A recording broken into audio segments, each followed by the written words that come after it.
Hello everyone, my name is Ashish Yadav और मैं आपको मैथ्स के क्वेश्चन कराया करूँगा। बैंकिंग, एसएससी और रेलवे, एनटीपीसी मतलब एवरी कंपटीशन एग्ज़ाम आप जिसकी भी तैयारी कर रहे हों, सो आप लोग जुड़े रहिए और हमारे चैनल को लाइक और सब्सक्राइब और शेयर करते रहिए ताकि हम मोटिवेट होते रहें और आपके लिए अच्छे अच्छे क्वेश्चन और कंटेंट बनाते रहें, वीडियो बनाते रहें। Thank you so much.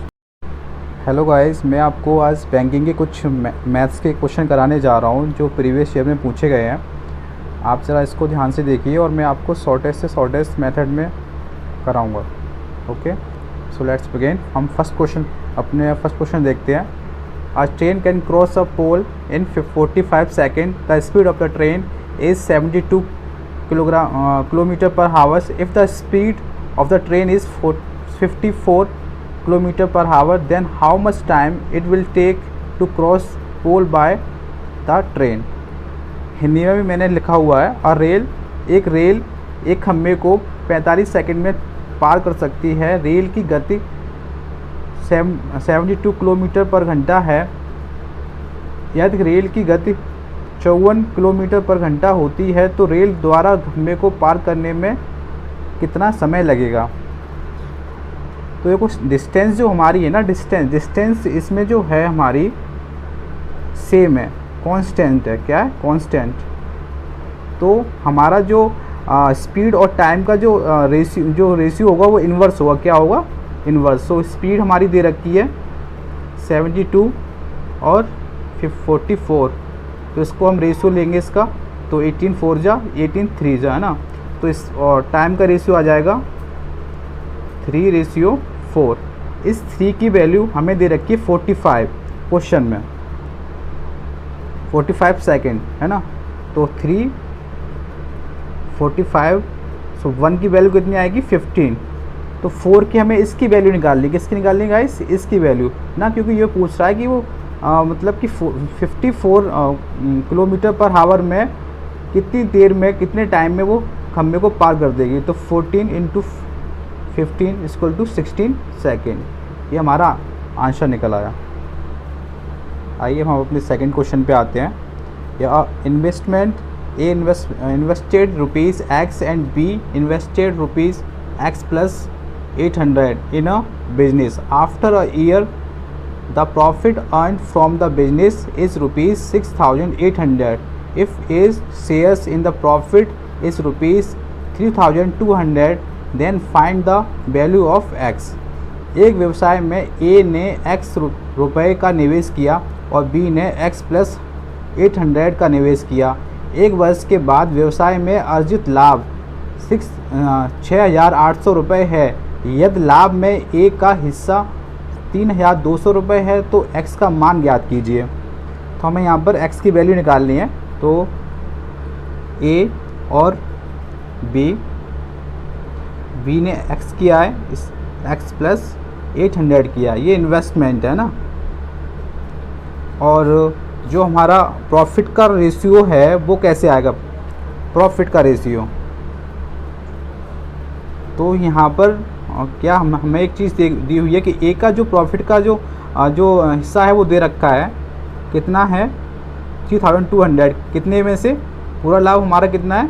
इतना, 6800। तो यहाँ पर हम निकालेंगे तो ये आएगा 8/17 कट करके, है ना। तो यहाँ पर ये ए का जो रेशियो आएगा प्रॉफिट का वो 8 आएगा, इसका आएगा 9, क्योंकि 17 में से 8 ए का हो गया तो 9 ही तो बचा बी का प्रॉफिट का रेशियो। एक चीज़ यहाँ पर एक चीज़ आपने नोटिस की होगी कि यहाँ पर जो इन्वेस्टमेंट का टाइम है वो सेम है। जब टाइम सेम होता है इन्वेस्टमेंट का तो जो हमारे प्रॉफिट का जो रेशियो होता है वो इन्वेस्टमेंट के रेशियो के इक्वल ही होता है। वही उसी में डिवाइड हो जाता है। हमारा जो प्रॉफिट होता है वो इन्वेस्टमेंट के रेशियो में ही हमारा प्रॉफिट डिवाइड हो जाता है। तो अब देखिए यहाँ पर एक चीज़ कि X से 8 हो गया, तो जो X पर हमें 8 मिल रहा है तो यहाँ पर भी X पे 8 ही मिला होगा, क्योंकि टाइम तो सेम है। और ये 1 एक्स्ट्रा है, तो 1 एक्स्ट्रा किस वजह से है? इस 800 की वजह से ये 1 एक्स्ट्रा है। तो 1 की वैल्यू हमारी 800 है, तो इसकी वैल्यू 8 की वैल्यू कितनी आएगी? तो 8 इंटू 800 इक्वल टू 64,000, ये हमारा आंसर है। सो एक्स की वैल्यू यही है, क्योंकि ये जो है ये हमारा थर्ड क्वेश्चन है। The circumference of a circle is 1/3 of the parameter of a rectangle. The area of the circle is 2464 square metre. what is the area of the rectangle if the breadth of the rectangle is 120 metre. एक वृत्त की परिधि एक आयत के परिमाप का 1/3 है। वृत्त का क्षेत्रफल 2464 मीटर स्क्वायर है। यदि आयत की चौड़ाई 120 मीटर है तो आयत का क्षेत्रफल क्या होगा। यहाँ पर गाइस हमें लेंथ नहीं दी हुई है। अगर हमें लेंथ पता चल जाए तो हम इसका जो रेक्टेंगल है उसका एरिया निकाल सकते हैं आसानी से। सो हम जो डाटा दे रखा है उसके बेस से जा रहे हैं। हमें तो कह रखा है उसने कि जो हमें हमारा सर्कमफ्रेंस जो सर्कल का होता है वो 2πr होता है, और इसका जो रेक्टेंगल का पैरामीटर होता है वो 2 + l + b होता है। तो इसका जो रेशियो दे रखा है 1/3 दे रखा है। ओके गाइस, तो 2 से 2 कट हो जाएगा, तो यहाँ पर πr/l + b बचेगा। यहाँ पे b की वैल्यू भी दे रखी है, तो हम इसको इस तरह से लिख सकते हैं πr/l + 120 = 1/3। यहाँ पर हमें एरिया भी दे रखा है उसका सर्कल का, तो सर्कल का एरिया हमारा होता है πr² = तो यहाँ पर हम अगर r की वैल्यू निकालेंगे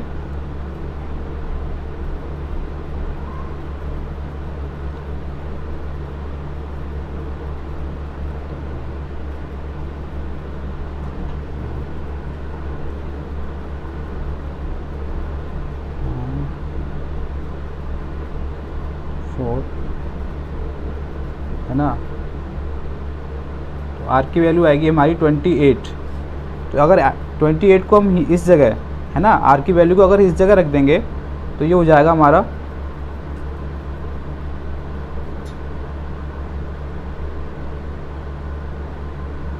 3 कट करेंगे तो ये आएगा 88/l + 120। अब देखो 1 की वैल्यू अगर 88 है, 1 की वैल्यू कितनी है 88, तो 3 की वैल्यू कितनी हो जाएगी, तो l + b मतलब 120, ये आएगा हमारा 26 ये, तो l हमारा निकल आएगा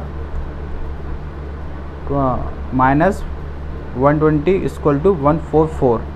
तो यहाँ से अब हमें लेंथ भी पता चल गई और हमारा ब्रेथ भी हमें पता ही है 120 है हमारा। तो यहाँ पर रेक्टेंगल का एरिया हो जाएगा l × b, area of rectangle l × b मतलब कि 120 = 1/4।